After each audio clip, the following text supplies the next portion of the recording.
আপনার সন্তানের টিফিনে দুধ কলা ডিম একদমই রাখতে পারছেন না, তাদেরকে স্বাস্থ্যকর খাবার খাওয়াতে পারছেন না, তাই তো? তাহলে আজকের ভিডিওটা আপনার জন্য। হ্যালো এভরিওয়ান, আসসালামু আলাইকুম, welcome to recipes by JC page থেকে জেসি আপুর ভিডিও।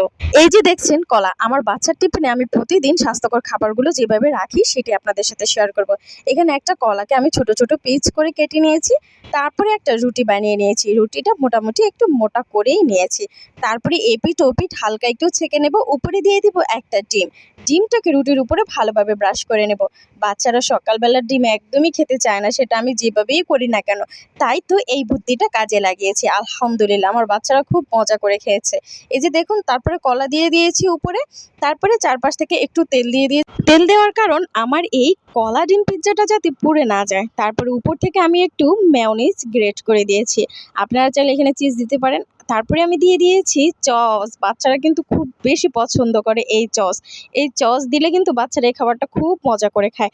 তারপরে ৫ মিনিট আমি ঢাকনা দিয়ে লো হিটে এই পিৎজাটাকে কুক করে নিয়েছি। এই যে দেখুন, তারপরে পিৎজা স্টাইলে কেটে নিয়েছি। আমার বাচ্চাকে যখনই আমি এই খাবারটা তার টিফিনে দেই, সে কিন্তু পুরো খাবারটা কমপ্লিট করে মাশাআল্লাহ। ও কিন্তু খুব বেশি পছন্দ করে এরকম করে যখন আমি তাকে বানিয়ে দিই। তো আপনারা চাইলে আপনার বাচ্চার টিফিনে খুব অল্প সময়ের মধ্যে এই দুধ কলা ডিম পিৎজা রেসিপিটা বানিয়ে দিতে পারেন। আর দুধ কিন্তু আমি আটা মাখানোর সময় দিয়েছি। তাহলে আমার ৩টাই স্বাস্থ্যকর খাবার আমার বাচ্চার পেটে চলে গেছে। তো আপনাদের কাছে কেমন লেগেছে আমার এই রেসিপিটা?